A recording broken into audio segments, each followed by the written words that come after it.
Meanwhile, the cosmos. Countless worlds upon worlds. Worlds without end. In these galaxies, every possible reality exists.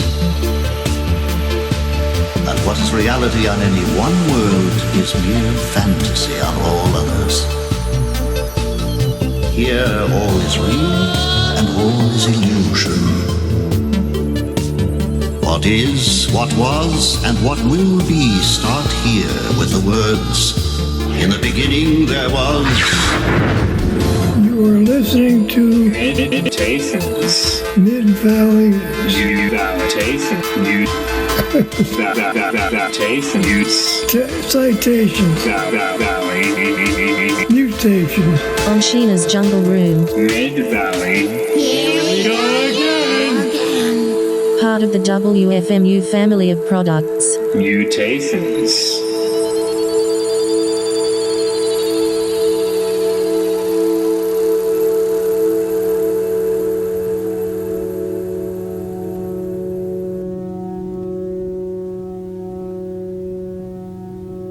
And a mighty good hello to everyone out in Radioland. And if I've done this correctly, I believe I have Cecyl on the line. How's it going? Hey, I'm here. Hey, and How are it you? works. It works. Excellent. So we're trying a little bit of an experiment today where we were going to actually do a live interview instead of something pre-recorded. We thought the best way to get into this might be to play a selection from Cecyl's new album and kind of get a sense of what you do, and then let's talk about it. That sounds wonderful. Yeah, I'm here for it, and I guess we're playing from the new album. I'll just say real quick that it's about to be out. The album is called A Moving Stone That Bends, and yeah, I think you're playing something from side B, Undertow. Yeah, I can tell. Yeah, well, I'm going to start it here in a second, I'm going to get into that here in just a moment. We stick around because later on in the show, closer around to the 7:30, 8 o'clock hour, we're going to have Thomas Dimuzio call in, and we're going to kind of do a little bit of the same thing, talk about his music and play some samples. So that's a little bit of tease of what's happening later. Do you have anything to say about Undertow before we kind of get into it?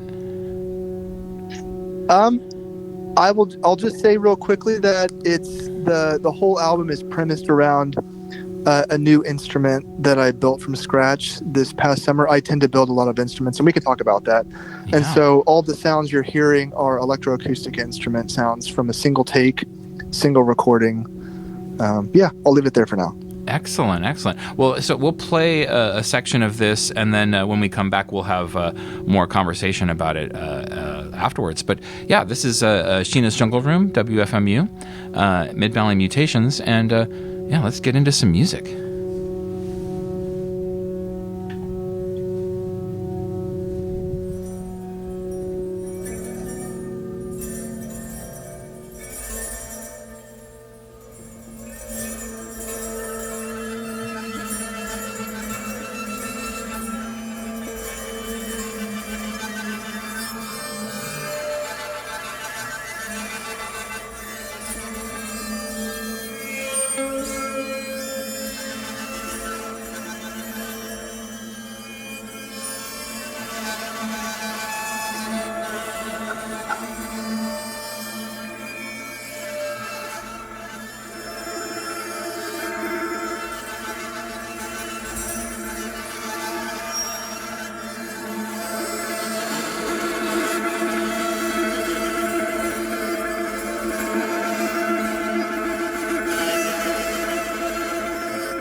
Mid-Valley Mutations.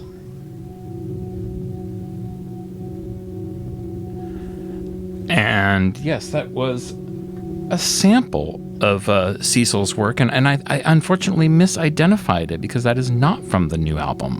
Did you want to talk about what that was? Yeah, so that was an excerpt from an album that came out this past summer. The album is Ooze Tones / Fleshscapes.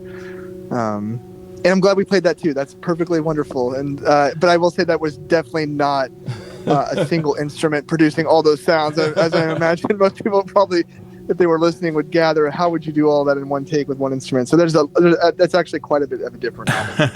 How it's produced, yeah. But this is actually a very good entree into the work that you do, because I was kind of listening to stuff before we set this up, and you do a wide range of things. It's not just one kind of music, and I think that that's very interesting, that it all has this these different qualities to it depending on what mode you're in, or what mood you're in, really. Yeah, I think of myself as someone who I've become more keen on this term temporary obsessions, and I really identify with that. Not in the sense that I quickly throw off things because I get bored, but that I feel like as someone who's not really interested in sticking to a particular genre of sound, but just sort of exploring and investigating different modes of thinking about sound and thinking about how to navigate instruments and gesture and performance. I'm always trying to figure out different ways to make those things happen. And so, yeah, depending on where I'm at in my life or that moment in that chapter, I am often working in different routes. But Ooze Tones does really capture, in my opinion, a pretty big portrait of a way I was working for about a decade, honestly. Yeah. And this is kind of fascinating to me, because there is a very academic side to what you do, but when I listen to your music, it's very emotive. It feels very connected to just being in the moment. And I love that you have this kind of dueling dichotomy in both your music and in your person. Yeah, it's funny. There's a saying that keeps coming back to me in this recent year, and I can't remember the particular artist that started using it, but I really, again, I identify with it, and that's is that the difference between noise and sound art is institutional funding. And I really love that statement, because to me, it rings so true, in that I'm someone who I consider myself a noise-based artist in so many ways, or someone who's really interested in things that sort of jut up against traditional or conventional ways of listening or music making or whatever. But if you're able to get funding institutionally or whatever, all this language gets poured onto it, right? And then it kind of starts to transcend the underground, these realms that I'm really invested in. And so I think it is kind of this interesting straddling of underground and DIY music culture, and then also where museums or academia tend to intersect with those things. Yeah. I don't even know which handle on this suitcase to pick up. This is great. So this ties into something we talked a little bit in email about, but I feel like this is very specifically about this conversation. You were talking about how you often have art shows or sound installations or performances in these temporary spaces, and that you were very curious about these kinds of DIY places that might be thrown together for an event, or might be assembled for a very short purpose and then disappear later. And it feels like that also kind of straddles this same kind of line of a lot of DIY spaces are also kind of makeshift impromptu museums in a way. Absolutely. And they often come and go, right? They're very temporary in so many ways, because as someone who even runs a space, it's always this straddling of how long can we do this for? How much bandwidth do we have? Can we afford to keep doing this? Right. Who's involved? And so these things, they come and go. And so I feel like as someone who's been involved in that sort of culture since I was honestly a high schooler in a very small rural town, I've become very hyper aware of that in my entering middle age years, of the sort of the preciousness of that, and also kind of having to just learn to just let go of those things and realize they are often things that are really exciting, and they blow up in a city and then they kind of go away for a while. Yeah, it's interesting too that you talk about this, because I think my background and quite a few people who I know growing up in the Northwest, we did have kind of rural experiences growing up, and then there's a couple of big cities to move to, but really the Northwest is a lot of small cities. Yeah. And so I think a lot of us had this experience where we, had much more mainstream exposure to culture. And then as we age and grow up, we realize, wow, where were those DIY spaces when I was a kid? We need more of that. Yeah, I mean, I was fortunate in high school. We had a small, this is like Kansas in the late 90s and the early 2000s. And it was largely coming out of like post-hardcore and punk music, which is still a thing happening in those regions. I feel like Kansas is in this weird whiplash of culture where it's about 10 to 20 years behind the rest of the country. And I don't mean that in a degrading way. I mean that in this weird kind of how time, I think of like cultural time zones where things kind of happen at a different speed. But there was this every once in a while you find these places where it feels like, oh yeah, these people haven't found cell phones yet, and it's a good thing. Exactly. And so it was in some ways a lot of us were really pushing this this more DIY thing in a very small town, and it was very crusty and loose and run by a lot of kids, honestly. And so that's really where I started from, and in some ways it's always remained with me, no matter where I'm at in my life as an artist, or whether that's within the institution or not. I always think about that quality of experience and that rootedness of it. Yeah. Well, what I always appreciate about this is I feel like many of us have a similar experience where like maybe hardcore or punk rock is like a gateway into thinking about culture in a different way. And then suddenly you're a lot more open to experimental music and DIY noise and electronic music, things that you wouldn't have thought of as music before, because there's something about that breaking things open with a little bit of like that hardcore scene that helps you kind of reframe things. Absolutely. And it's funny because I was exposed to these things, of course, but really where I feel like, that sense of community is what exposed me to like, okay, how are we going to make things happen that aren't commercially viable or whatever in these small places. But it wasn't until, and it really was on my own terms, because again, this is early internet times, and in a very rural place, I had to really explore on my own. I couldn't just go digging through record stores and things like that. I just didn't have that exposure. But it really wasn't until I was exposed to the music coming out of largely out of like India, Pakistan, the Middle East, that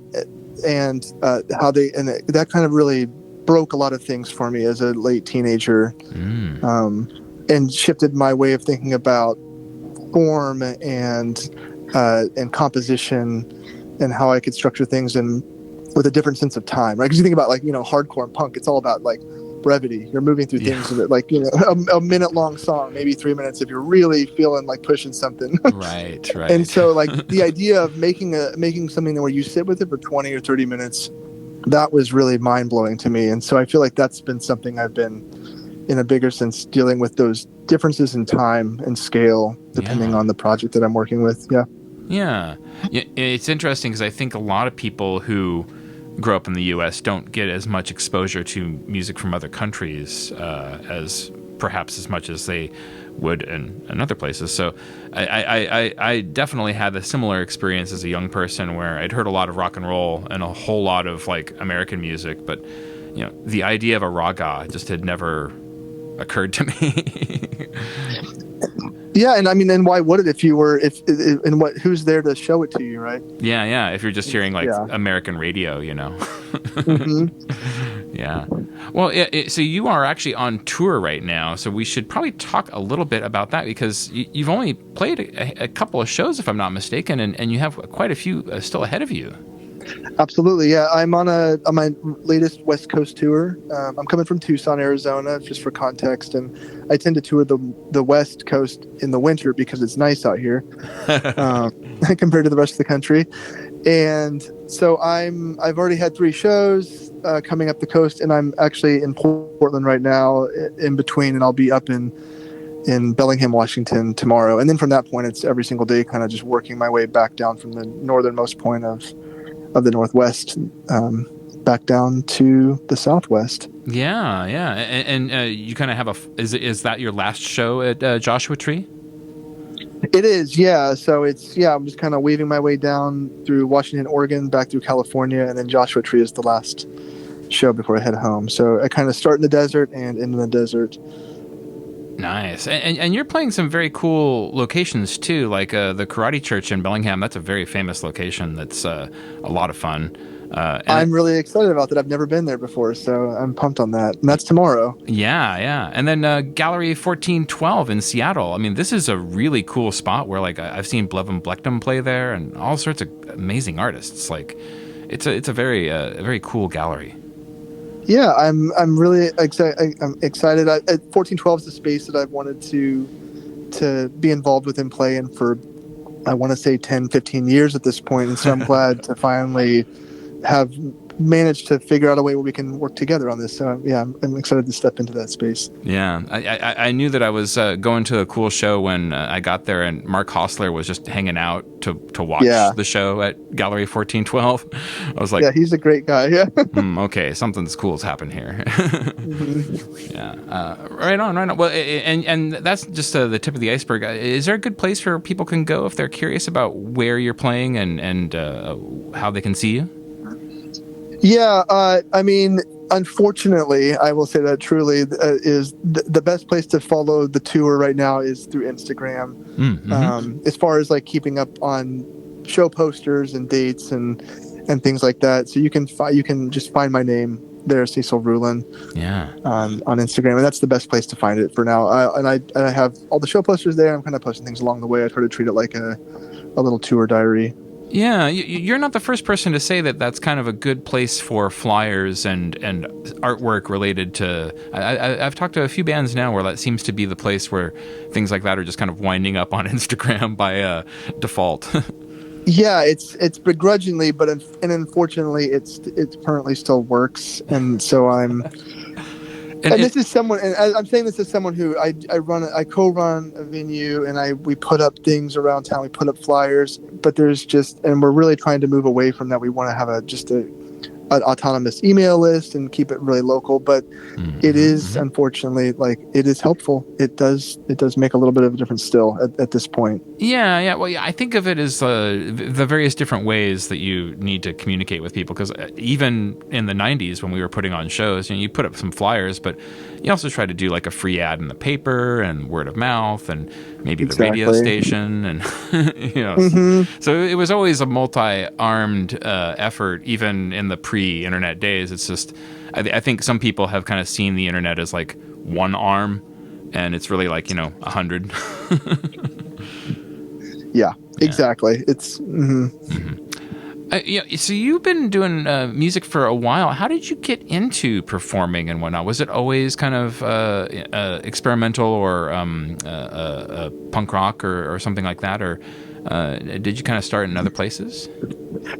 I started when I was quite young, and I remember being very, very young and really wanting to be a traveling musician. It was just an early impulse of mine.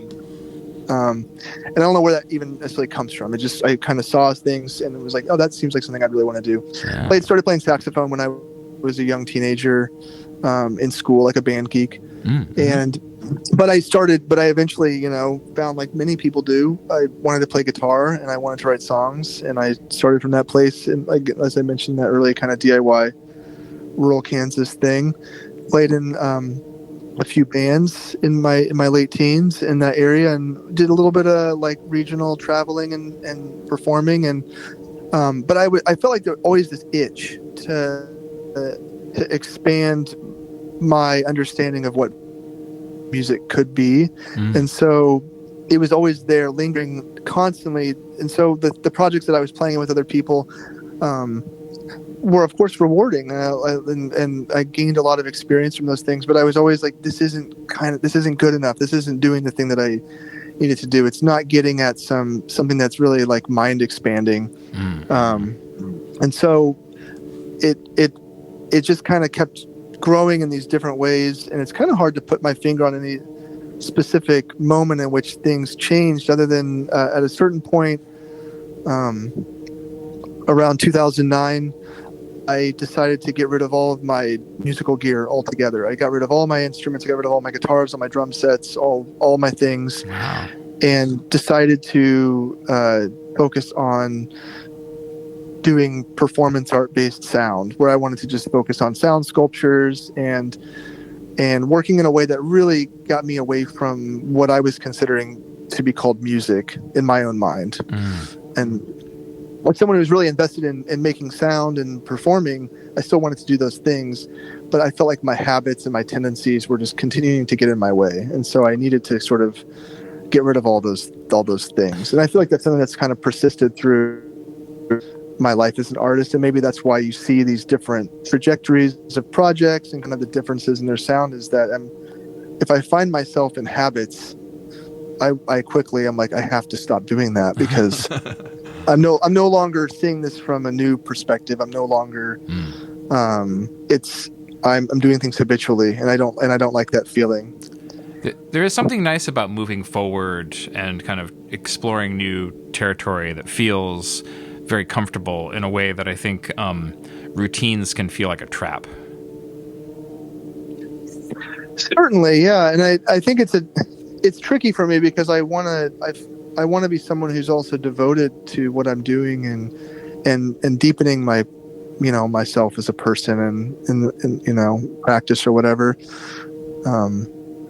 But I think I guess for myself, a lot of that deepening has been by continuing to make things. And so a lot of it is these sort of building my own instruments, building my own situations. And so when I think about, you mentioned early on in the conversation, this idea of temporary spaces. And so a lot of that is really opportunities to build and make objects or materials with myself or with other collective people or collaborators, that the pieces themselves are also temporary. So it becomes a work that can maybe only be performed a few times, or maybe only performed once. Interesting. And so it becomes more of a happening or an experience that can't be emulated over and over again, like you would if you like had a series, like 10 songs that you wrote. You can take them on the road, you can play them night after night, and there's nothing wrong with that. But it's something that I'm like very uninterested in doing.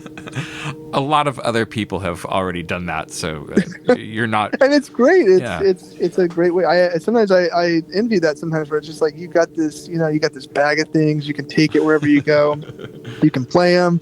Wonderful. That's great. I mean, there really isn't any wrong way to make music, especially if it's meaningful to you. But absolutely, certainly, I think what you're getting at is something that I felt too, is that there's a lot of people playing rock and roll, and so you don't necessarily need to go down that road if it doesn't speak to you.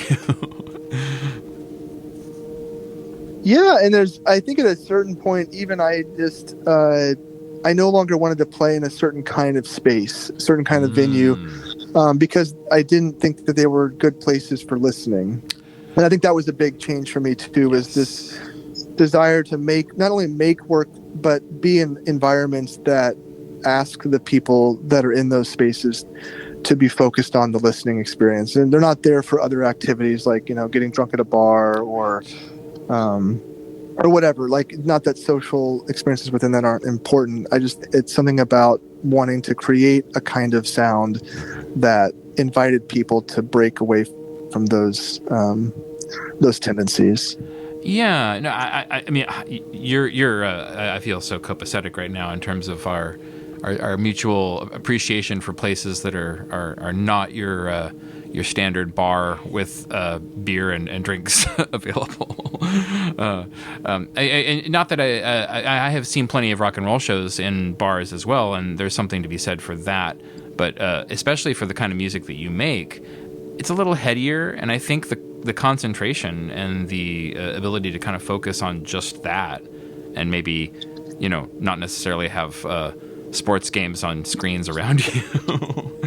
It would make for such a disorienting experience. I think I actually would feel bad for the people that came to that space to experience. They're there for that experience, right? They're there to unwind and watch the football game or hang out with their friends after work or whatever. They're not there to have someone put like a variety of weird frequencies into their headspace. It's yeah. I feel like I'm doing them a disservice as well. No one wins in that situation. That's what I've come to learn. There's no point in doing it. It's about reading the room, but it's also about like, well, if the room that I want to play in doesn't exist, well, we're going to have to create it. And I mean, that's the best part about what you're talking about with these temporary spaces and DIY locations, is that you can do something as artistic and as underground and as off the grid and as cool as you want in these temporary spaces as well. Yeah, and there's so many examples I could provide of things that I've done that are in these ways, but I'm afraid to run off into a tangent with all of those things. But well, yeah, I think you're doing just fine. I'm super into this because I appreciate the I don't know, there's something about the way these are crafted that are very fun to listen to, and they're engaging, and I don't know. I'm glad that a mutual friend of ours, Dawn, kind of introduced us, and so I'm very glad Dawn connected us, because I feel like we're running parallel in a lot of ways. Yeah, so if as far as what we were listening to at the beginning of the hour, many of those, the way that was sort of put together was that's a particular album that is really impossible to perform live, and so there's a part of my work that's been something where I will make things that are composed and produced in a way that are, again, they're studio albums strictly, in the sense that they are not something that could be pulled off live. And then there are many other works of mine that are strictly live recorded. There are recordings that are taken from something that I could reproduce live on a consistent basis, or they come from that experience where there's something I can do, with myself or with collaborators. And so I will say that the Ooze Tones record that you were playing a piece from was done in early COVID times, and it's really this whirlwind of mania and isolation built into many years of trying after a certain particular compositional method that I was really drawn to, which was this sort of kind of linear, forward-moving way of composing, where I wanted every second of the composition to be different than the second before it, and to never return to things perpetually. And so then, which was an interesting challenge for me to sort of work through, was like, okay, how can I keep moving forward in a composition from second to second? Yeah, that is a nice creative challenge. I like that. Yeah. Maybe that the forward momentum. I think we've talked about this a couple times now. It definitely exists in everything I've heard so far, where it really feels like these pieces want to kind of keep pushing and keep kind of like moving in a way that is very pleasant and enjoyable. Thanks. Yeah, it's there, and it's. I will say though, in more recent years, coming back to things that I've been really interested in, since I was young, but I feel like I'm at a place in my life where I have had enough experiences, and I feel like I'm at a place in my musical craft where I'm slowing my process down, slowing down the way I perform and record, in that the new works that have been coming out more recently, and this newest album coming out, is much, even though it's these long form pieces, and there is a sort of perpetual motion to it, there's I'm allowing for a lot more space to happen with things, and kind of really wanting to inhabit those spaces. Like it's more in the realm of, of a larger, broader, idea of really drone music. But I don't necessarily think of it as drone music in the strictest sense, but it is this sort of long environmental field of sound sort of happening that's not quite as chaotic at times, even though it can be. Sure. Yeah. It's something that you talked about a couple of times kind of triggered something in my mind about comparisons to Harry Partch, particularly in the terms of wanting to build your own instruments and define this kind of performance and music combination that might not go outside of just the performance that you see. And I don't know. There's something about that where I was wondering if you had any references to him, or if you had used him as any inspiration at any point. Sure. Yeah. I mean, I haven't necessarily used Harry Partch or his systems as a direct influence, but I totally get the connecting point there, in the sense of this desire to make my own tuning systems, to make my own instruments, so that I can really work in ways that are outside of the structures of a given instrument that has a history, it has a cultural context, it has a voice that we have a relationship to, all these things, right? And I really do love and really appreciate his way of being like, you know what, I'm going to create my own tuning systems, and I think that's really, and I feel like there's absolutely something in the way I'm working that is very similar, especially with a lot of my instruments that I started building in the early 2010s were much more sort of sculptural and absolutely more geared towards things that were not musically driven at all. They were more like thought experiments with objects and their relationship to the body.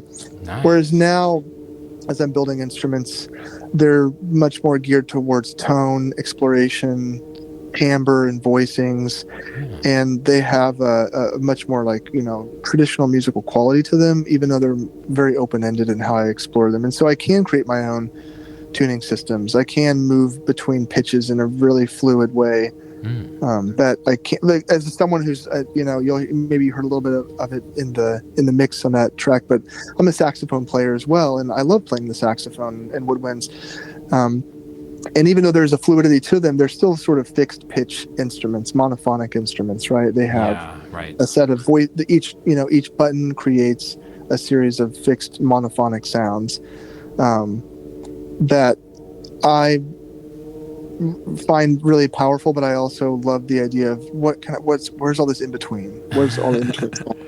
Right. There's a lot of room to explore it in there. So, yeah. Mm-hmm. Well, I want to try to get to this piece that you sent me a new link to. But thank you so much for calling in. You're on tour, so do you want to again check out on Cecyl's Instagram? But if you live in Bellingham, Seattle, Olympia, Portland, San Francisco, Los Angeles, or Joshua Tree, you'll be able to see Cecyl live. Yeah, please. And it's over the next week. Exactly. So I'm wrapping up the rest of it between now and next Wednesday. Yeah. And I don't believe it's out yet, but the A Moving Stone That Bends album is going to be coming out soon. Yeah, so it's on pre-order now, so you can find it, but it's coming out. It's in the pressing plant system right now, so it should be coming out over anywhere from the next month to 3 months, roughly. Yeah. It's on 2182 kilohertz recording company, which is a really fabulous recording company. Nice. And so please, and the things that I'll be playing on tour are iterations and kind of versions of some of the material that's on that album. Yeah. So you'll get a sense of what you're in for if you get a chance to check it out. So yeah, certainly. Cool. Well, I'm gonna try to pull up this link you gave me, see if this one will work. It looks like it might.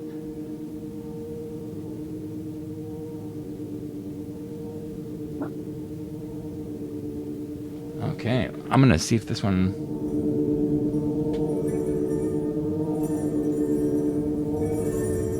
Oh, I hear it. Yeah. Okay, great.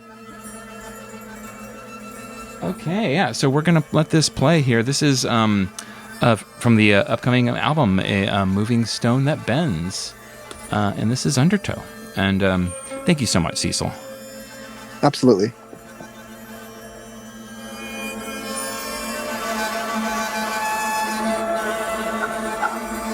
Mid-Valley Mutations.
Mid-Valley Mutations.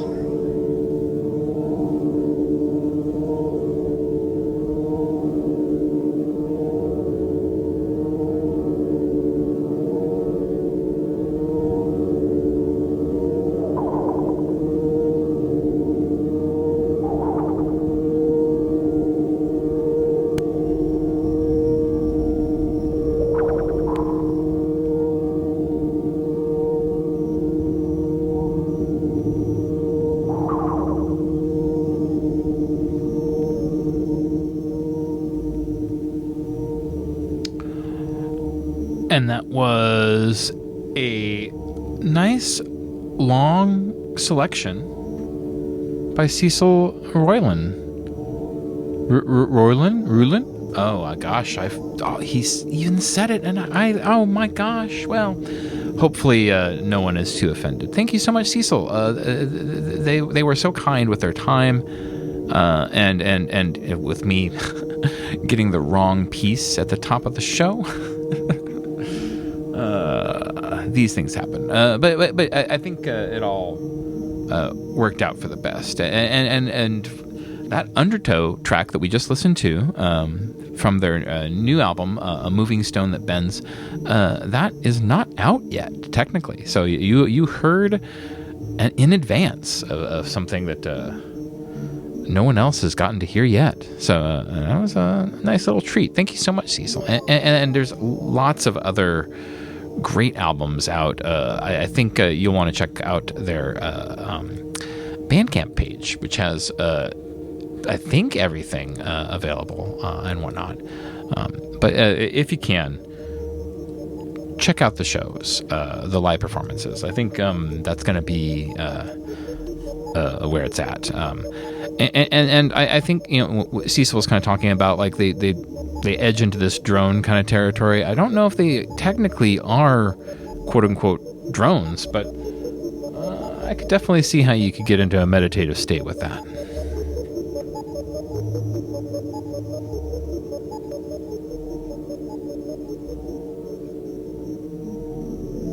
Now, originally, Dawn and I were going to try to figure out a way to get a show for Cecyl in the area, and it didn't quite pan out, unfortunately, and it would have been great, because I think that we need more of this kind of stuff in our area. But as I mentioned offline, Mid-Valley is a little tricky to get musical engagements.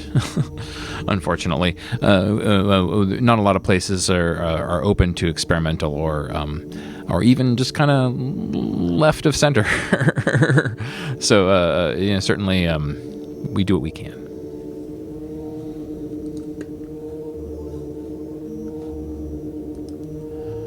Well, this has been a bit of an experiment, because I happened to have the opportunity through my friend Don Haugen to interview Cecyl, and I also happened to have the opportunity to interview Thomas Dimuzio through my good friend Scott Generic, who certainly has been on the show before a couple of different times. And I've played a lot of Thomas's music over the years, and I think we've even played a couple of shows together. But I, for some reason, have never actually had the opportunity to talk with Thomas. So it'll be a nice chance this evening to get him on the show and chat him up about music and whatnot. I think he's an interesting cat. Let's see here. Why don't we play a sample of Thomas's music so you can get a sense of what we're getting into. And then I think that might be about showtime, as they say. So hold on one second. Why don't we listen to this one?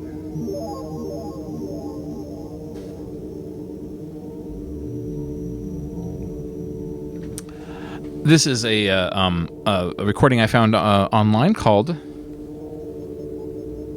In the Ice Phase by Thomas Dimuzio. I'll give you a sample of what he sounds like before we get into this conversation coming up in a little later. It's Mid-Valley Mutations here on Sheena's Jungle Room, WFMU. And we're having a good old time here trying to do something a little more live and off the cuff, on the fly, as it were. I was lamenting to someone not too long ago that almost all of my interviews are these like heavily produced, epic things that I spend a lot of time working on, and often by the time the interview comes out, I've almost forgotten when the actual interview took place because it was so long ago. And there was something about the idea of like, no, let's just do these live. Let's just have these be in the moment. Let's have these be of the moment.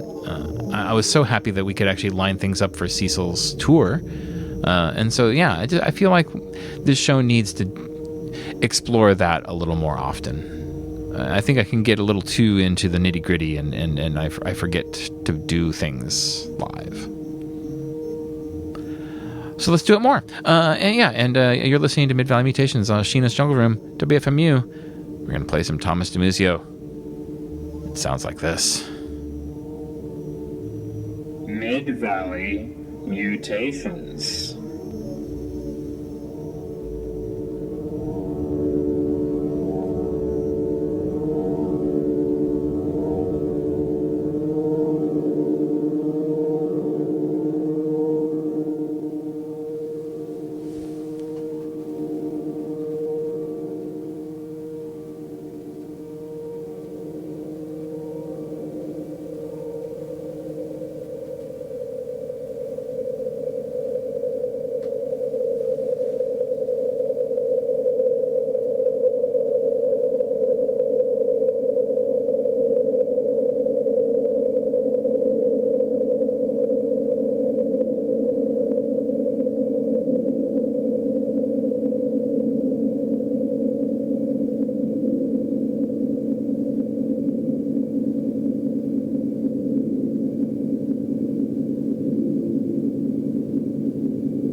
Mid-Valley Mutations.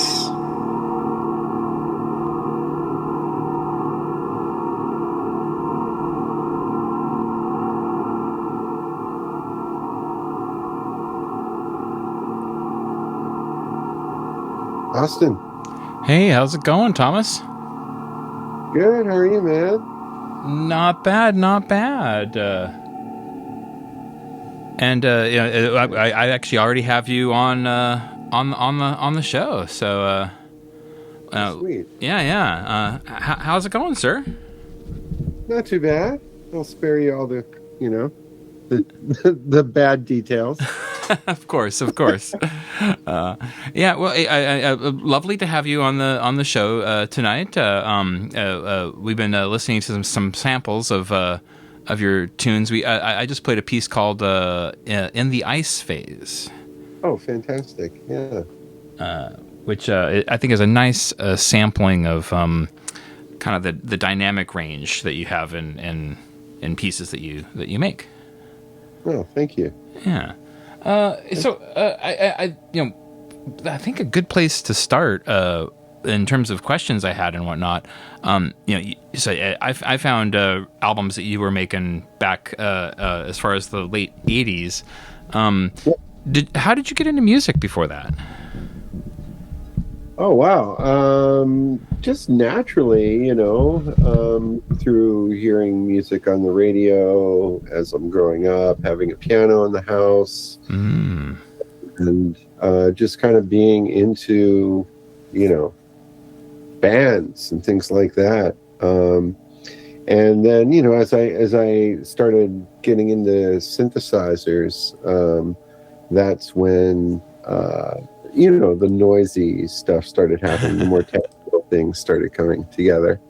Got it. So, so early on, you kind of latched on and knew that this was something you were curious about. Oh yeah, absolutely. It was a quest to get a synthesizer, and once that was acquired, through a summers long work of selling hoagies from door to door and doing whatever, I was able to finally procure one, and yeah, it was life-changing, groundbreaking for me. Very cool. And now, did you know that when you were getting it, you wanted to play compositions that you made, or were you mostly thinking, I can play along with songs I know? Or well, I was writing a lot of music at the time, more on the proggy side, instrumentals and things like that. So the synthesizer was certainly good for that type of thing. But just the sonics that, drew me in, kind of pushed into new directions. And we actually had kind of a comedy troupe that was inspired by SCTV, more of an audio side, like Firesign Theater kind of thing. It's amazing how useful the synthesizer was there for just, sound effects and just making, kind of funny sounds. Little and links in between things and whatnot. Absolutely, yeah. Segues and, wow. It was an excuse actually to just use the synthesizer and kind of play around with it. And then that led to additional projects that were really just kind of musique concrète based, not literally with manipulating tape, but early on I came across the Electro-Harmonix 16-second digital delay. I think it was 1984. And that box inspired this room full of gear. Absolutely inspired it. It was a sampler before there were samplers, or at least before they were affordable. And you could capture a 16-second loop in there. Not very high quality, but it was very playable, and you could flip things backwards, change the pitch. You could literally play the sounds that you captured in that box. The only problem was when you unplugged the box, all your sounds went away. So a one and done kind of situation. Yeah. So you either recorded and captured what you were doing, or you lost it. Yeah. Wow. Yeah. That's a very different world than I think a lot of artists live in now, who are assuming that everything is being recorded constantly. Well, that's true. That's true. It was the first piece of gear I think that I had with the word, digital integrated into whatever its model. So it was the very early days of digital audio. Yeah. Yeah. It's interesting too, because I was listening to, so you have some albums that were in the late 80s, and then listening to some pieces that you put out more recently, and it seems like pretty early on you had hit on this idea of like really trying to sculpt your own audio world within electronic music. Like, it's interesting that it feels like right away it's not like other electronic late 80s records. Thank you, man. That's absolutely right. I do try to sculpt my own world. And, at first it was a challenge to build things as thick as I was hearing them, with just a 4-track recorder or literally just starting with a double cassette deck bouncing sounds back and forth between 2 tapes. Sound on sound. Yeah, sound on sound. And, so you could take it to a certain extent.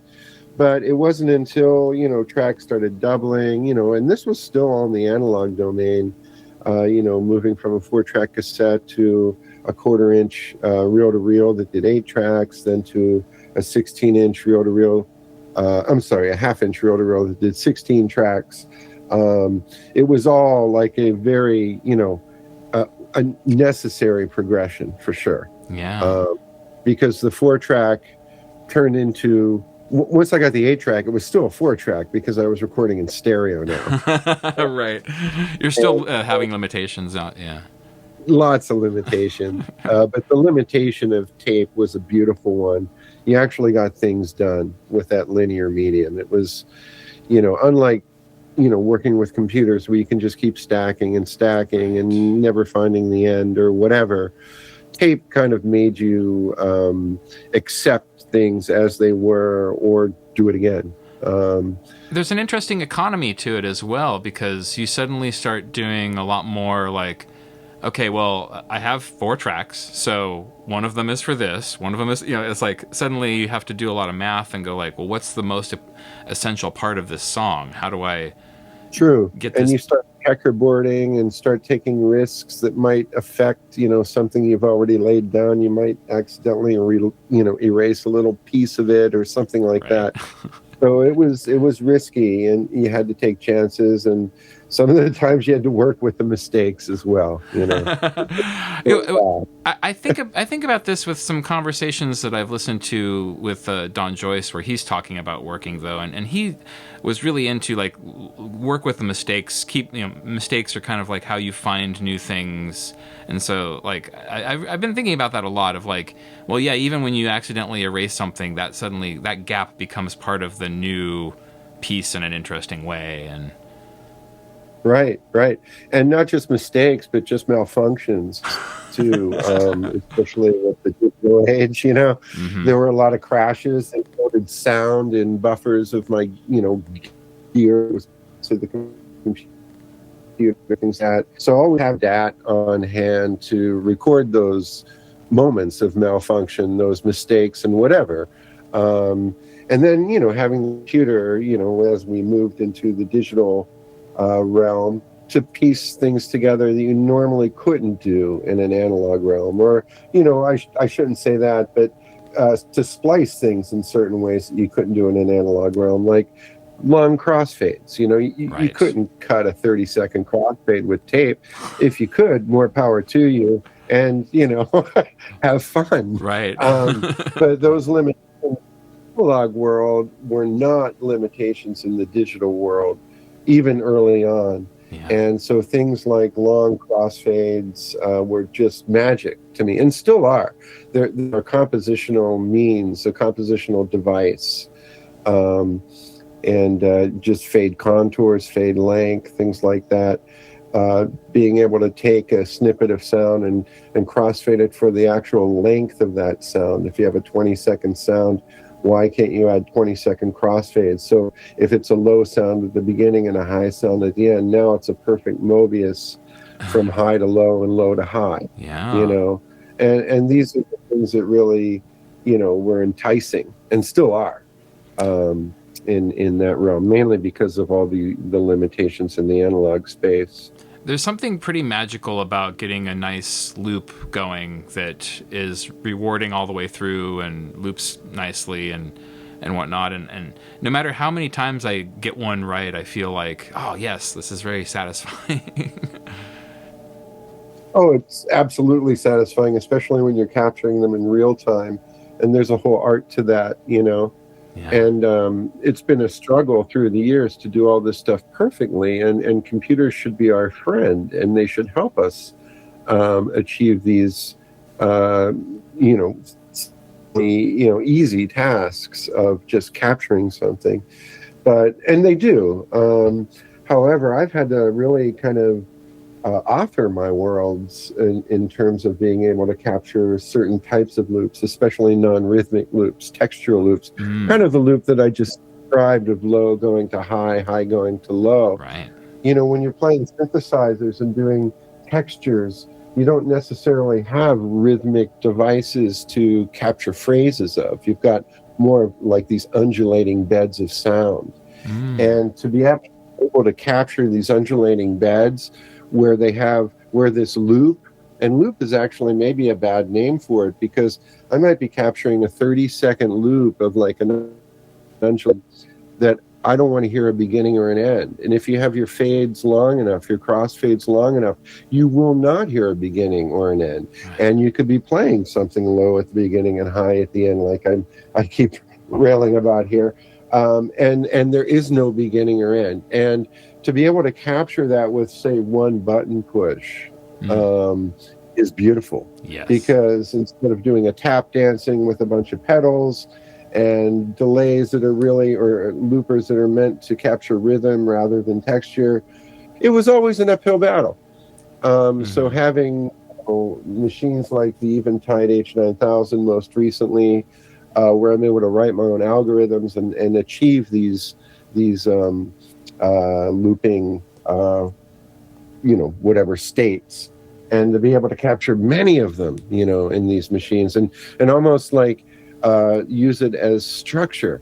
You're capturing something at the beginning, in the middle, and the end, and you can bring those elements back in time and take improvisation more to a real-time compositional level using technology and such. So yeah, building thick worlds now in real time is like the whole MO. Right. In fact, the last 30 some odd years, the MO has been trying to take the offline, bringing the offline to online. And as computers get faster and faster and technology opens the doors, that this is certainly possible. Yeah. I love this because, one thing that I think often gets overlooked when it comes to electronic music is a lot of people see it as this kind of like structured kind of music. I think a lot of people see like dance music or techno music or something like that where it's very heavily structured.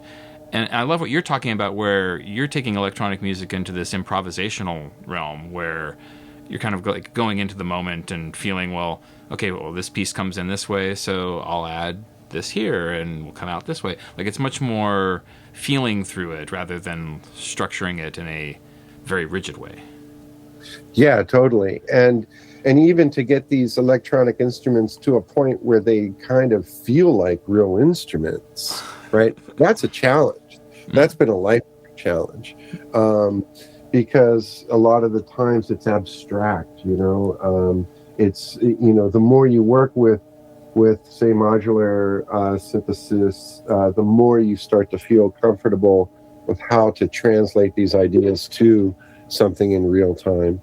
And so, yeah, that, once you kind of get over that hump or that hurdle, you're in a better space to be improvising with other musicians, because you're able to bring, your own instrument to the ensemble rather than just a bunch of boxes and knobs and things like that. You've actually constructed something that you're playing, that you're more familiar with.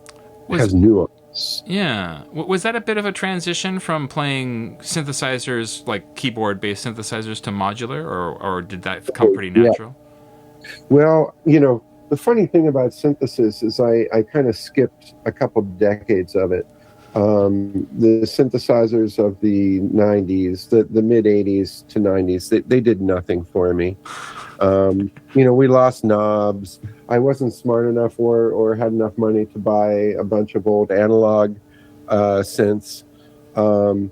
So I really got into sampling. In fact, that box that I was talking about, the 16-second delay, really pushed me into sampling, because that's where I was getting the interesting sounds, like from music concrete, digital music concrete manipulations. And only in the last 10 or 15 years have I really bitten the bullet and got fully into modular synthesis. But so having a sampler through all those years, basically the way I played it was through keys, a keyboard.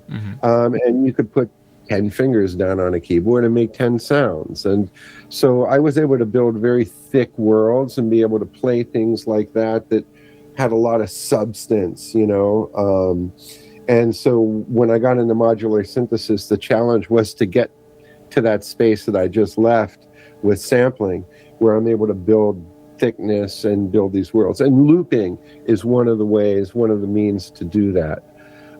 Not just constructing an instrument through modular that you feel good with and are familiar with.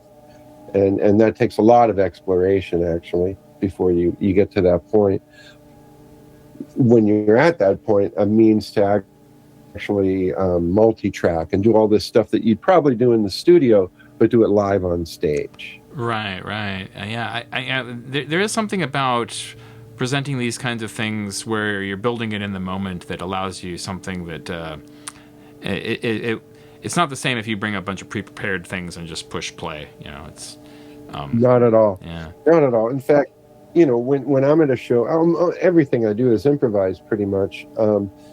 All the other acts on the bill are influencing me and what I'm going to play that night. The audience, the PA system, everything. The day I had, if I'm hungry or whatever, it all factors in, and it's really cool because it's just so of the moment, and when you're able to tap into that music, through electronics, it's pretty fantastic, because it's almost like you dial it in and you can just kind of get it going on its own, and it's doing things that are surprising you, but also you're putting it in motion, so you're anticipating other things. It's a beautiful rigmarole.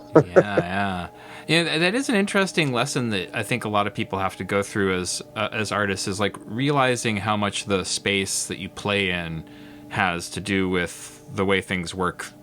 It's not just memorized chords and knowing how to play your gear. The space, the room, all that stuff influences things in such huge ways that, and I think as a young artist, there's some part of me that wanted to believe like, oh well, I know how the song goes, I'll be fine, And then when you get there, you're like, oh wait, this is very different. Oh yeah, indeed. Yeah. The thing that I bring to the shows is a palette. Not necessarily. Pre-canned sequences and ideas and things like that, but definitely a palette to draw from that, you can paint sound from, without sounding too cliche. But that's essentially what we're doing, Subotnick's idea. Yeah. Well, you're talking about like improvising and working with the spaces and whatnot. I think this is a good segue into your collaborations, because for as many albums as you have as many that you've done with other artists or as a partners or a group that you're playing in and whatnot. And I think in most of those cases as well, it's also improvising, but listening carefully and kind of giving a lot of back and forth. Of course. Yeah, that's what improvisation is all about. The listening is just so crucial. And, like a group think as well. And a lot of the times I love playing with folks that might be traveling through town and we haven't played before. We happen to be on the same bill. Hey, why not have a little 10, 15 minute collaboration or segue between sets together or something like that.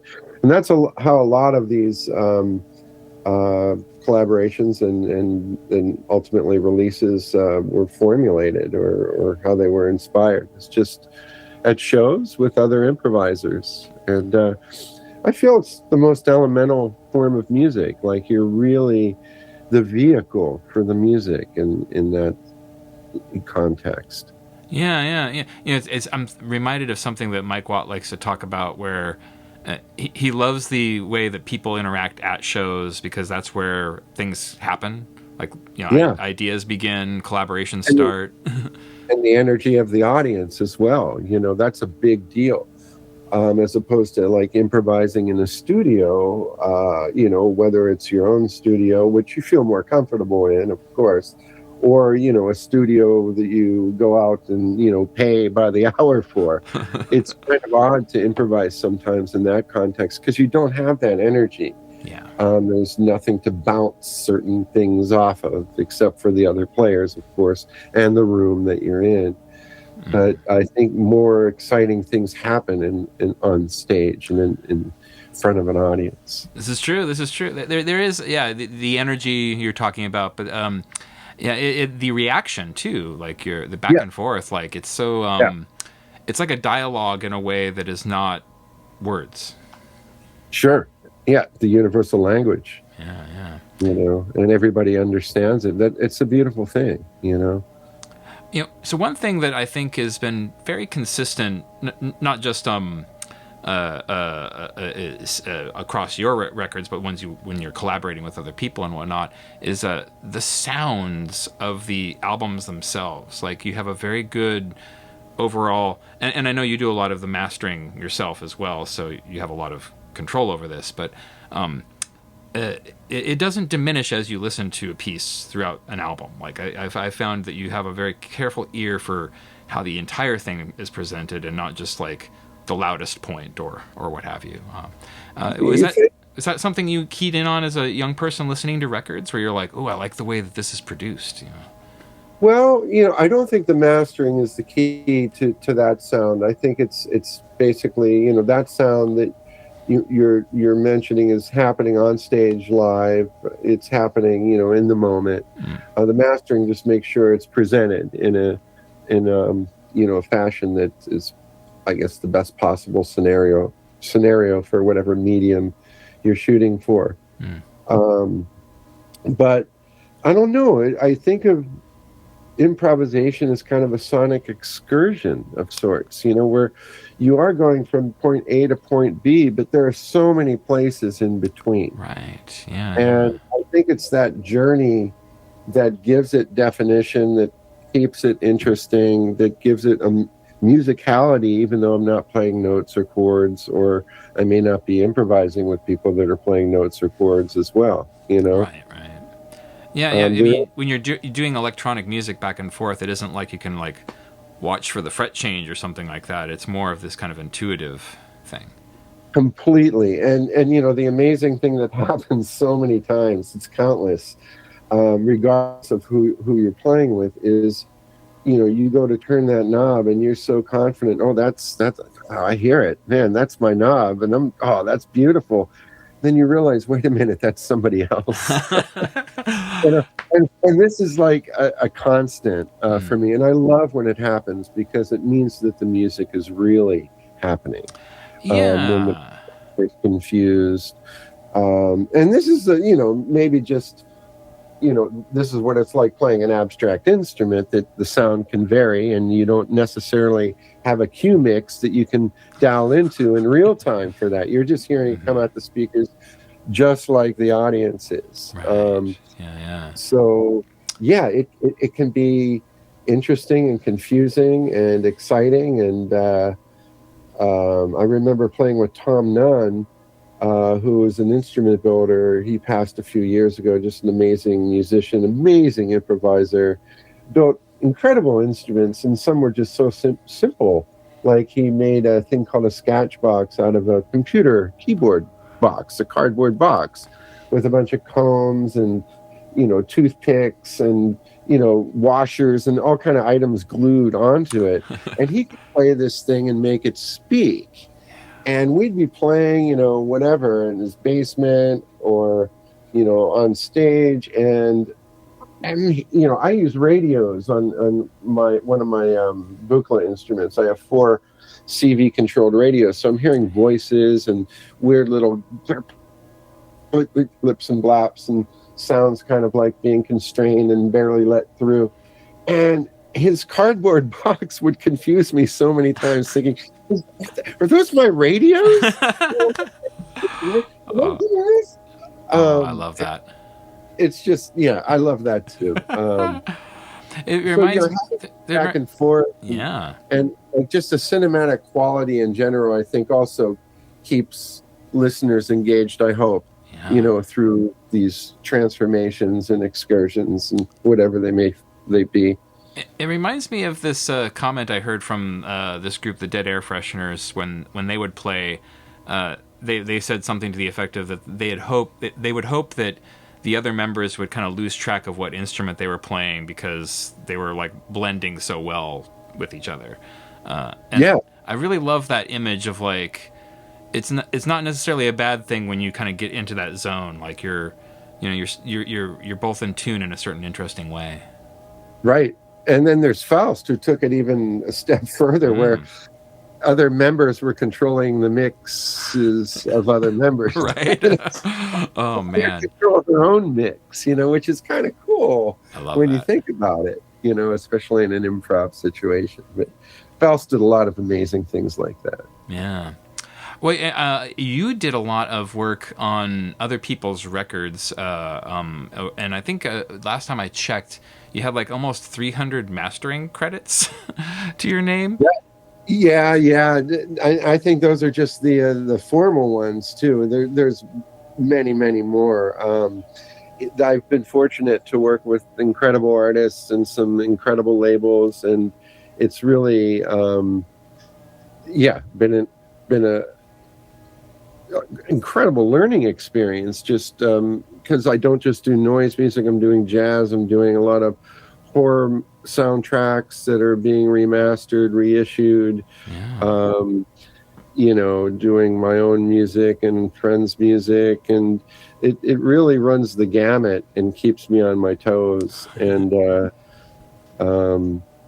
And I think it's something that I'm pretty good at too. I don't mean to be modest here, but it is like my favorite phase of music production, that very last phase where the mixes are done, the tracking's done, everybody's happy, and now we're kind of putting the icing on the cake, taking care of any blemishes if we need to, and icing for the medium. Yeah. I imagine the movie soundtracks probably mix best in terms of the kind of music that you make, because a lot of them are like looking for atmosphere and trying to create this, audio presentation over time. And that's a lot of what your albums are like, where it's not necessarily songs, it's more of this kind of like long form experience. Yeah, that's right. And plus a lot of the soundtracks are orchestral as well, which is really good for the mastering chops and mastering experience. But I think orchestral music is very similar to the kind of music that I present as well. Yeah.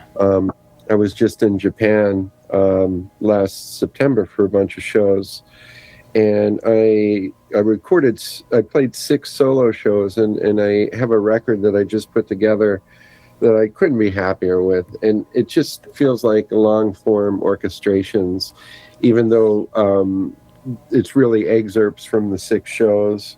But there are basically 2 long form pieces that I was able to kind of compile from it. And it reminds me of a lot of the soundtracks that I do mastering for, or different orchestral works, in that it's just very similar to that. Well, yeah, I would be a fool if I didn't ask you about one of my favorite movie soundtracks, The Thing, which I think you did a remastering job for. For Waxwork Records, yeah. Yeah. That soundtrack was already pretty uncanny beforehand, but I think you had a very nice touch to it. It sounds really good. Oh, thank you. One thing I'm trying not to do is rewrite history. Right. I had one project, it was through Waxwork. It was one of the Rob Zombie records. Okay. And, he's using all kind of, classic rock, So on the soundtrack was Freebird, Joe Walsh, like Funk 49. And I'm sitting there like tweaking knobs on Freebird and on Joe Walsh. And, I'm sitting there getting through it. And I get to Buck Owens and the Buckaroos and I go to cut the treble. And I'm thinking, what the hell am I doing? What am I doing, man? I went and took all that stuff off. You don't mess with these classics. Yeah. They get everything sounding like it should be on the same record together. And that doesn't mean, start messing with EQ. Like, mess with the volume so that everything, you don't have to run and turn something up or turn something down just because another song comes up. It's more like making a mixtape at that point and kind of just getting the flow right. Then, yeah, definitely, yeah, just like that. And yeah, not about tweaking the EQ for the Buckaroos. No, not about that at all. Yeah, those Buck Owens fans, they'll get angry if you mess with Right? that. Yeah. Well, I mean, you've had a pretty incredible opportunity to work with a lot of different people over the years. Are there still people that you're kind of like looking at where you're like, I would love to do a collaboration with them, or do you feel like you've kind of covered most of the people that you're really looking for? Well, I know there's always folks that I'd love to play with. I'm very fortunate to have played with many of the folks that I have. Some are my musical heroes, and so that's always something that is kind of like a dream come true. But yeah, there's always folks out there, hearing new and exciting music, seeing somebody play live locally or coming through town or whatever it might be. When you feel inspired, you feel inspired. Yeah, nice. Very cool. Well, yeah, I don't want to necessarily keep you for very long because you've been very generous with your time. But you did mention that you recorded this album while you were on tour. It's not out yet, is it? No, I don't know whether I should just put it up on Bandcamp or shop, for a label to put it out. I really am happy with this work. Not that I'm not happy with my other work, but, Bandcamp's a great thing, but sometimes it's nice to actually have a physical product. I think the pieces are probably too long for vinyl, and I don't want to edit them down. But it would be nice to see maybe a CD. Also, I've been performing in quadraphonic almost exclusively. Ooh. And most of the shows in Japan were performed in stereo, but I recorded everything in quad. So, there's another delivery means for this music, which is kind of an immersive sound event, and so a binaural recording could be presented as well. Yeah. Wow. Yeah, you have a lot of options with this, and I like that. Yeah, and I need to explore them because there's another project that I've been mixing in Dolby Atmos 914, which, is 4 speakers on the ceiling and 9 on the floor, surround system. And this is all field recording stuff that I've been collecting for many years, very casually, but I've finally been putting together pieces for this, and the rule is no synthesizers. So it's all... This is like kind of returning to your origins in a way with the sampler. In a way, yeah, in a way. Just kind of a challenge, But, hearing them presented in 914, or actually just over the weekend, I played at the San Francisco Tape Music Festival, and we did one of the pieces in 514, which was a 10-speaker source, 10 tracks, 10 channels, but then that was basically diffused out to 32 speakers, I believe, in the Victoria Theater. So it was really nice to hear these works in a big space and how they translated. So finding a release mechanism for that is, I think that really the only means is through Apple Music at this point and through Apple Spatial Music. But that is a mechanism. You know, that's a way to deliver spatial music, immersive music. And so, not just the field recording project, but this live recording as well, being in quadraphonic, would be great to have that as a release mechanism. I have to figure out how to get my label involved with Apple. There you go. Yeah. I mean, you've kind of hinted at this a few times, though. It's like there's so many different ways to present what you do, and each one has a different sound and a different style and a different challenge to it. The live show is different than the album. The albums are different than these larger kind of tape performances and whatnot. And I think some younger artists don't necessarily think of the difference between what they record and release and play live. I think they all kind of see it as part of the same thing. I love hearing that there's the actual, like, a more conscious effort of, like, well, this thing goes this way, and this piece, it's like each of them is a different challenge. Yeah, and the stereo reduction, is always good, but it's kind of painful knowing that there are all these other formats that led to the stereo reduction. So to be able to present them in those original formats would be really great. Absolutely. Yeah. Well, I had two more things I wanted to ask you about, and then I think that's essentially everything for now. I know you've done a lot of work in radio over the years, not just on Over the Edge, but in other formats and whatnot.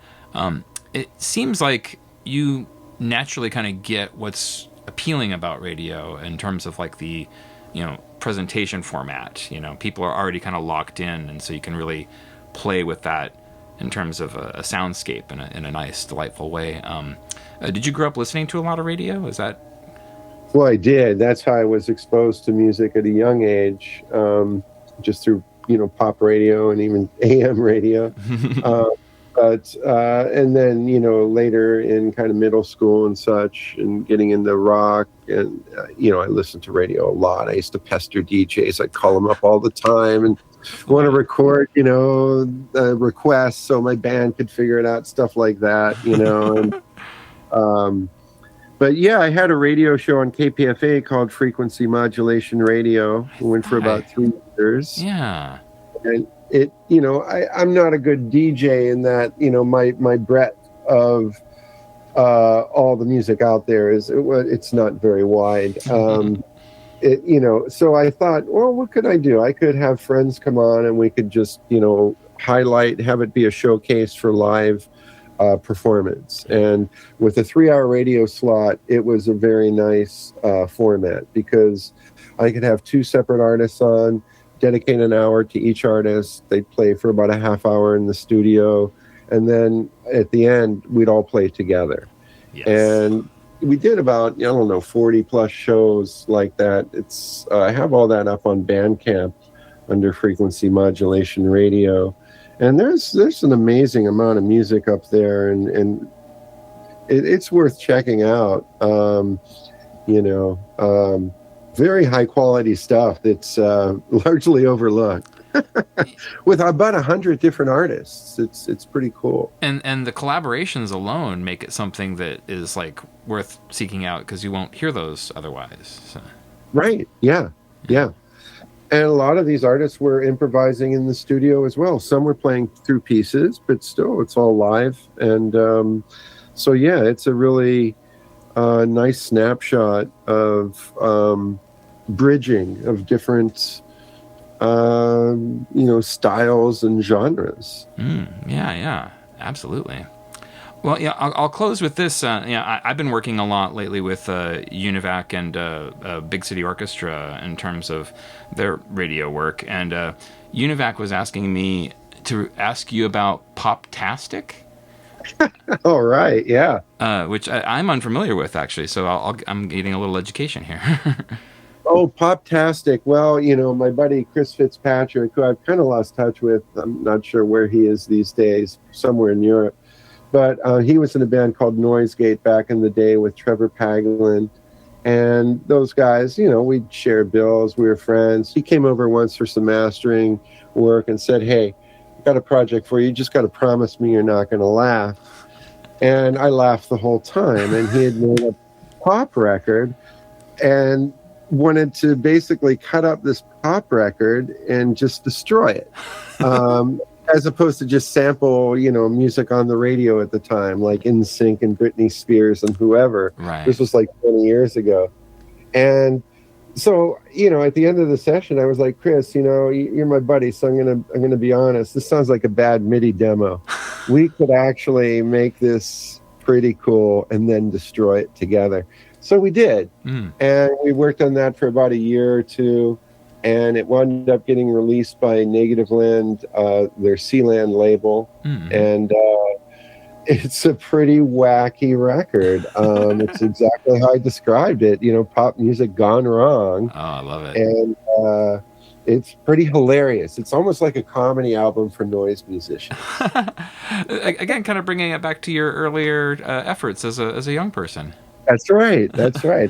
I still have that in me, man. Yeah. I love it.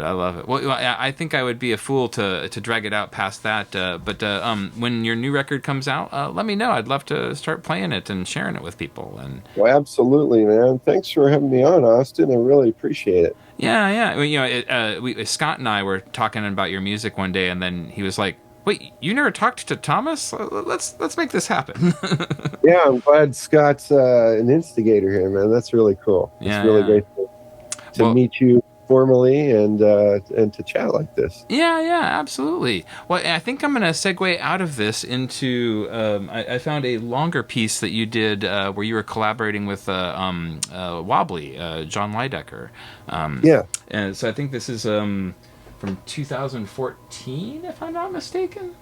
But I found it online, and I quite liked this piece. I figured this would be a good kind of outro from our chat. So. Mirrored for Chameleon, is that what it is? Something like that? Maybe from Chapel of the Chimes? Maybe. It was at the Berkeley Arts Center in August. Berkeley Arts Center. Okay, yeah. I didn't know we released that. That's interesting. Okay. I found a video of it online, and so cool. That's where I'm getting it from. So. Oh, great. Okay, yeah. We do have some releases that we did like from that era too. I think one is called Mirrored for Chameleon. And we would play at the Chapel of the Chimes Garden of Memory, which was really an amazing event in Oakland. It happens on the solstice each year, the summer solstice, and basically it's in a mausoleum or a columbarium, and designed by Julia Morgan, and the rooms, just getting through it, it's like a maze.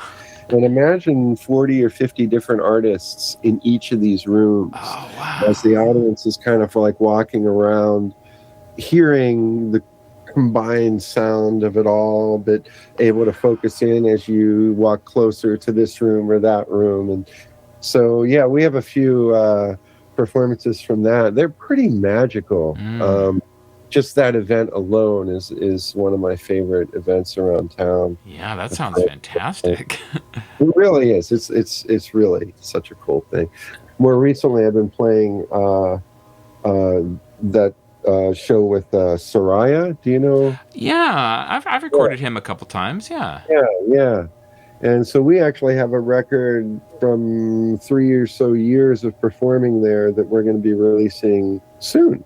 Oh, I love that. And it's live sampling with Soraya and his incredible voice and his instruments, and it's pretty nice. It goes into space. In fact, we have a record coming out formally on Drone Records soon with Voice of I, Soraya, and myself that is all studio-based formulations and collaborations, and it really it's deep and goes out there. I love that. Yeah, I think around 2014 was the first time I worked with Soraya, but I've had him on the show a couple times. So. Yeah, he's fantastic. I mean, wow, he can really come with some incredible voices, and yeah. Well, when these come out, we'll have to have you back and chat about them again, because I'd love it. Yeah. Well, it's certainly been a joy to talk with you, and I do love these collaborations you do with Wobbly. So it was nice to find one that I hadn't heard for. So. Oh, fantastic! I'm glad you found that, man. Cool. Well, have a good evening, and thank you so much for. Oh, let's get a quick screen capture before you log off. Yeah, absolutely. And then here we go. There, excellent. Well, thank you so much, and have a good evening. Thanks, Austin. You too, man, and keep on jamming the airwaves. I'll do my best. Take care. Yeah, you too. And that was Mr. Dimuzio. Wonderful conversation. And since I talked it up, let's play. It's live at the Berkeley Arts in August 24th of 2014. And we're going to get into that piece right now. It's Wobbly and Thomas Dimuzio here on Mid-Valley Mutations and Sheena's Jungle Room, WFMU. Mid-Valley Mutations.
Mid-Valley Mutations.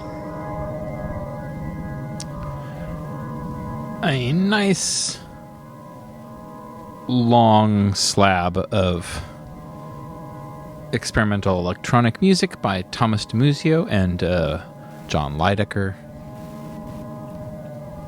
August 24th, 2014.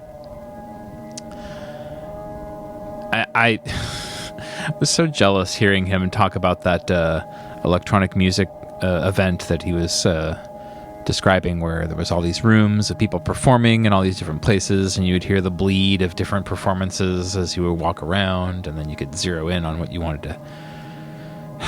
Man, that sounds so cool. But this is one of the things that I think Cecyl and I were talking about in the first interview, is that sometimes living in a small town, that is all you can imagine is all of the incredible art and music and performances that are happening in cities you cannot get to. So, I cannot stress how important it is to find places that support art in small communities, because, for example, there is not a local place in the Mid-Valley near me that puts on an experimental or electronic music performance. I have to go to either Portland or Eugene, that's an hour drive, or Corvallis, that's about an hour drive as well. And sometimes there's stuff that happens in a town nearby, but it's usually much more straight-laced, and you're not going to find a lot of this kind of thing. But yeah, I long for long visits in big towns where I can hear lots of music like that. Certainly looking forward to a trip I'm taking in March, where I get to make some noise with some people in a faraway land, and that will be probably the most exciting thing I do in 2026. Anyway, thank you so much, Cecyl, for giving a call and talking about your tour and whatnot. Cecyl Ruehlen, hopefully I'm saying that correctly, Ruehlen. Lots of albums available, and plenty of places to see them on tour. Check out their Instagram for tour dates and information, flyers, things like that. I really like their style. I think that there needs to be more people who are combining, lowbrow DIY house shows with highbrow academic thought and inspiration. And so, yeah, let's have more of that. And seriously, if you have an album that you like, maybe Thomas did the mastering on it. Inevitably, he has mastered a number of albums by people I love, a number of my favorite albums, and it turns out he's done a bunch of soundtrack remasters for movies that I love. So, Thomas does a lot of great stuff, not just solo, but for and with other people. So check them both out if you have some time. It was wonderful to get to know both of them. I do hope that I get to speak with both of them again, because, this was a little bit of an experiment this week. I think I might have mentioned this last week. I had talked up how I was going to do more UFO stuff this week, and then forgot completely that I had already scheduled these interviews. So I feel weird about that, but hopefully this worked, because I wanted to try something different. I wanted to try something more live, and I think getting nice long samples of what both of these artists do gives you a better insight into what they are. So, I think it's going to be UFOs next week, as I thought it was going to be this week, but next week it will be for sure? Question mark? Hopefully, we shall see. Plenty of UFO material to present if I can get to it. But who knows? Maybe we'll take more calls next week. I saw that Bandit was logging in earlier, and I feel bad because Bandit probably was going to call in about UFO stuff, and then we didn't do UFOs. But they are my companion in all that nonsense. if you are so inclined, make sure to tune over and listen to Radio Trouble, which starts in just a couple of minutes. Probably when I finish this show. It's been a long, weird, sad day, and I'm glad that I got to cap it off with 2 nice, fun interviews. Hanging out with you guys on the radio is probably the one thing that makes all of this better. You guys are wonderful, you guys are beautiful, and without you, there would be no show. Be seeing you.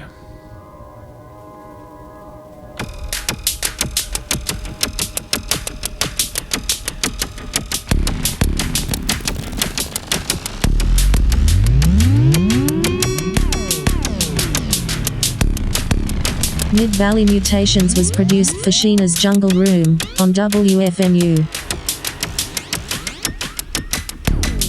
Created by Austin Rouge and Mitch Headroom.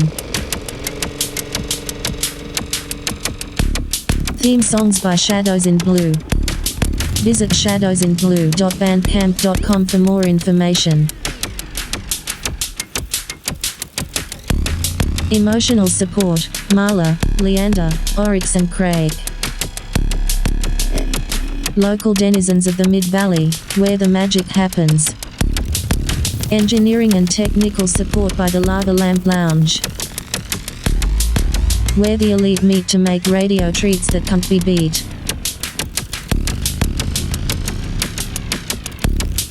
More information, austinrich.org.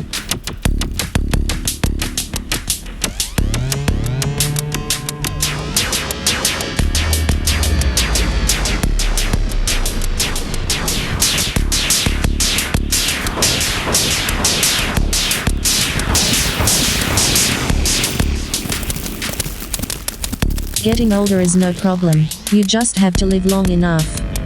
Mid-Valley Be seeing you. Mutations.